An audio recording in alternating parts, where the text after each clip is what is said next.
Армысыздар, құрметті көрермен, сіздермен Ішкі істер министрлігі ұйымдастырып жатқан погонды журналист жобасы және оның жүргізушісі мен Гүлжан Нұржан. Бүгін мен бір күнге өзімнің мамандығымды ауыстырып, ювеналды полиция қызметкерлерінің қатарында болам және олардың жұмыстарымен танысып, сіздерге түсіндіретін болам. Көріп тұрғандарыңыздай, олардың жұмысы дәл осындай саптық жиыннан басталады.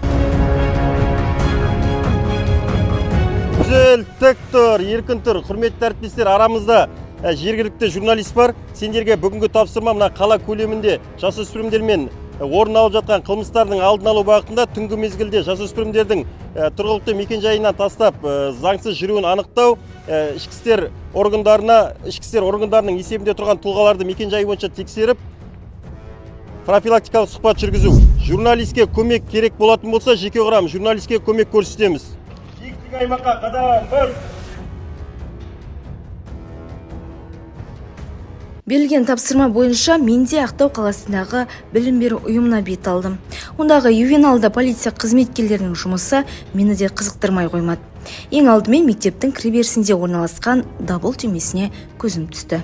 Білім беру ұйымдарының қауіпсіздігін қамтамасыз ету мақсатында әрбір мектепте дәл осындай дабыл түймесі орнатылған. Осы дабыл түймесін басқан кезде полиция департаментінің жедел басқару орталығына сигнал түседі. Ал сол сигнал арқылы оқиға орнына полиция қызметкерлері дереу жіберіледі. Ал енді дәл қазір біз сіздермен бірге дәл осы дабыл түймесін басып көрейік.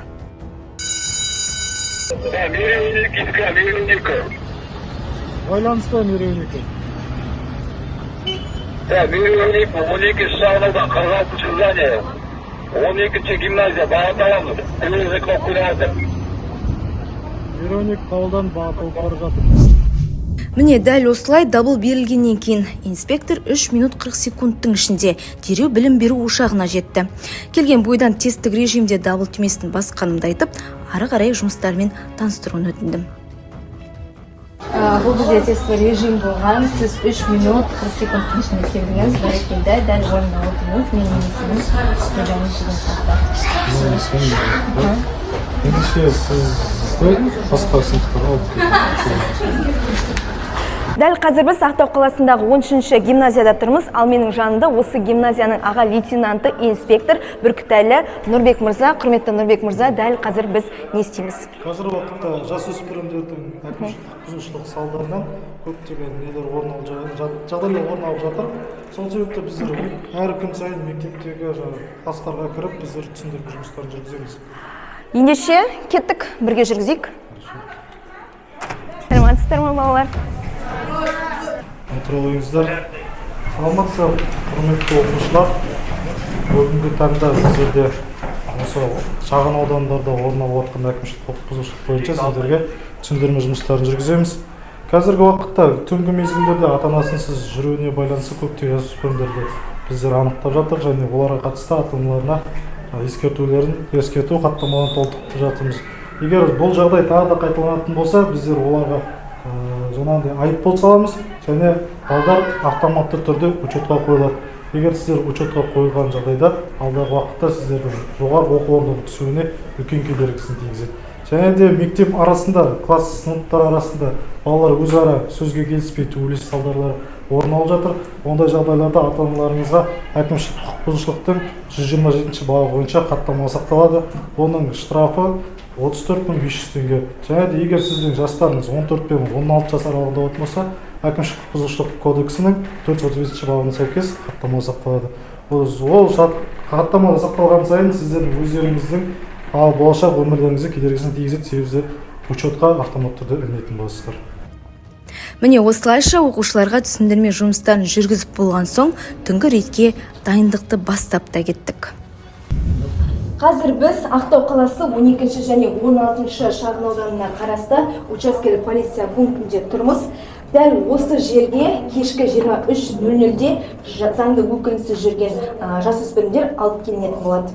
Және сондай-ақ жасөспірімдердің ата-анасы шақыртылып, тиісті әкімшілік хаттама сақталатын болады. Онда жиналысқа қатысайық. Жиын бөлмесіне кіргеннен соң ювеналды қызметкерлерге басшы бұйрық беріп, түсіндірме жұмыстарында жүргізді. Сондай-ақ бірқатар тапсырмаларын берді. Түнгі қаладағы балалар профилактикалық іс-шарасы өткізілуде. Сол себепті шағын ауданда жүрген жасөспірімдерді анықтап, осы жерге әкеліп ары қарай жұмыстанамыз. Бастықтың айтқаны қашанда заң. Берілген тапсырманы бұлжытпай орындауға инспекторлармен бірге мен де шықтым. Алдымен көшеде жүрген жасөспірімдердің төлқұжатын тексердік.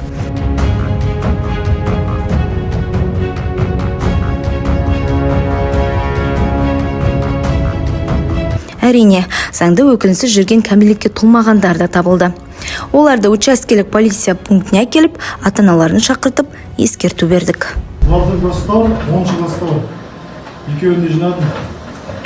Сол кез айттым, бәрін түсіндірдім. Кешкі 11 деген дағы жол болмайды. Мектепте төбелесу болмайды.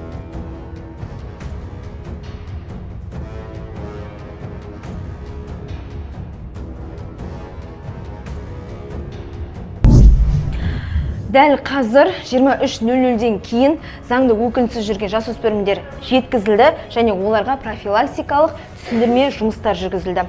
Құрметті көрермен, осымен ювеналды полиция қызметкерлерінің бір күнін тәмамдаймыз. Ал келесі кездескенше сау болыңыздар. Сіздермен бірге болған погонды журналист Гүлжан Нұржан.